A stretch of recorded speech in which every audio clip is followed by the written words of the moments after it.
When I was very young, my parents did enroll me in art school, summer program, when I was 7 years old. And just prior to that, we attended a PTA meeting, my parents and I, and my teacher had mentioned that I had shown unusual aptitude for art and that I was always preoccupied with it. And so that evening when we came home from the meeting, my father, who was a bit of an artist, he really didn't take it to any great degree, but he liked to dabble in it, and he did some cartooning when he was in the Navy. So he brought me over to the couch, and on the coffee table was a Mickey Mouse comic book, and he took a piece of paper and a pencil, and he just drew this thing out perfectly. And when I saw him do that, I instantly, it was like an epiphany for me, I guess, at that young age, where I realized that instead of just scribbling stuff off the end of my brain, I could actually look at something and copy it. And so when I did take the art school program in the summer, the students would go out into the neighborhood with a large pad of newsprint paper and a set of pastel chalks and just draw anything we felt like drawing from observation. And that's pretty much my earliest recollection of really being connected with what I was doing rather than just dabbling in it.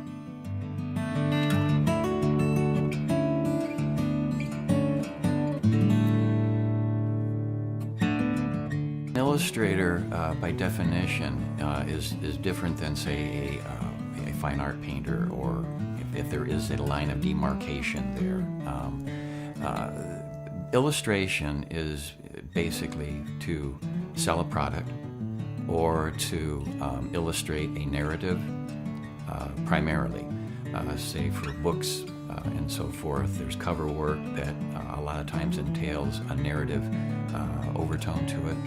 Certainly interior artwork in books, whether it be children's books or prose books with chapter openers and such, all have a narrative attached to it. As far as the commercial aspects of it, I've worked with many Fortune 500 companies doing poster work and annual reports, when they did print annual reports. Everything's done digitally and online now, and they were very highly illustrated, and they were very well paid, a lot of these projects. I've worked on the Olympics a couple of times, doing poster work for McDonald's, where you would do these series of images based on different sports that are in the Olympics, and then they would print these up on translights and hang them up in the restaurants, lit from behind, so that they would have a lot of pop and pizzazz with them. So billboard art, I mean, it just goes on and on and on. Newspaper ads. I've done some animation for TV, as well, stop animation kind of thing. So the projects and the markets that I've experienced have been many and varied. So, and the difference between, again, with that illustration is that you are being paid to illustrate something that people are going to sell and to promote, as opposed to my gallery work, which I started about 5 years ago after planning 30 years to do it. You pretty much do whatever you feel like doing, and you hope for that sells through a gallery that is representing you. You're not really tied to anybody's criteria. You're basically going with your heart's desire and hope that it connects with an audience.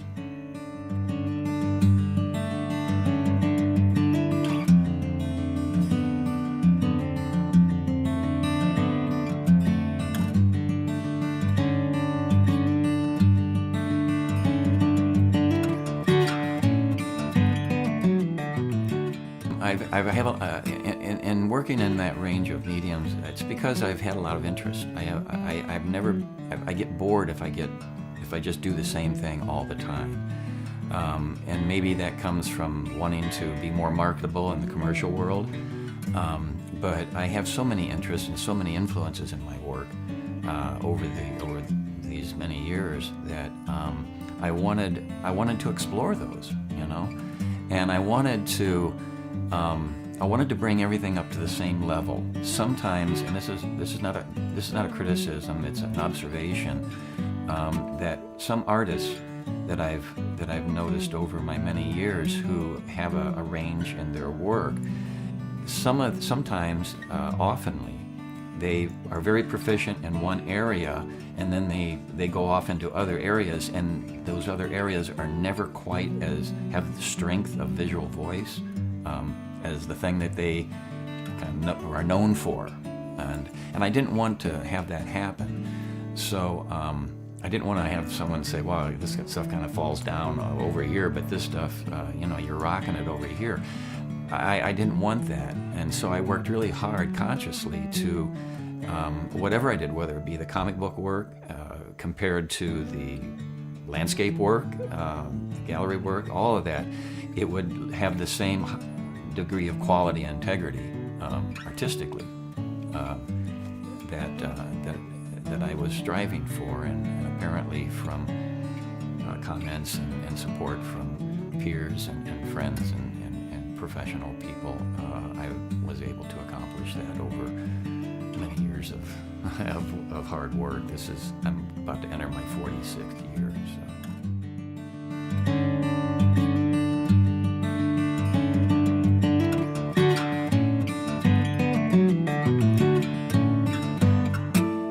The only other thing that has come to light in the past year is I decided to teach. I've done workshops and I've lectured at institutions and around the country for years, and it was something that I've been thinking about for a long time. I'm getting older. I don't know how long I can keep at the pace with the quality, and I'm kind of looking towards the future. If I can't turn out artwork at this degree, perhaps I can pass some of what I've experienced on to other younger artists, and they can take it and do even more with it than what I've been able to do.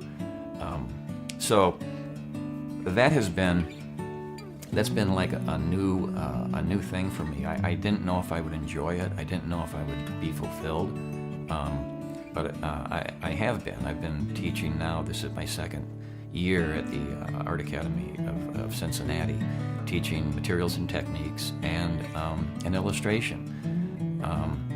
And so a lot of the students have climbed on board because what I do doesn't incorporate a digital device, and I have dabbled in the digital CGI realm of doing my artwork, but it never really spoke to me. It was just something that I never had a lot of interest in, and there's just too much uncharted territory using the old traditional techniques and methods and materials that I want to express. So I'm focusing on passing down the information that has pretty much led me through my whole career to these younger students, and trying to instill in them a sense of honor, integrity, and just an honest evaluation of oneself, and tell them that and express to them that their artwork is basically an echo of who they are as a person. So I think that has been successful for me this past year. And now I'm into the first month of this semester, and there's a waiting list. There was a waiting list for my materials and techniques class, so that's kind of nice to know that some of what I've been trying to give back is being absorbed well.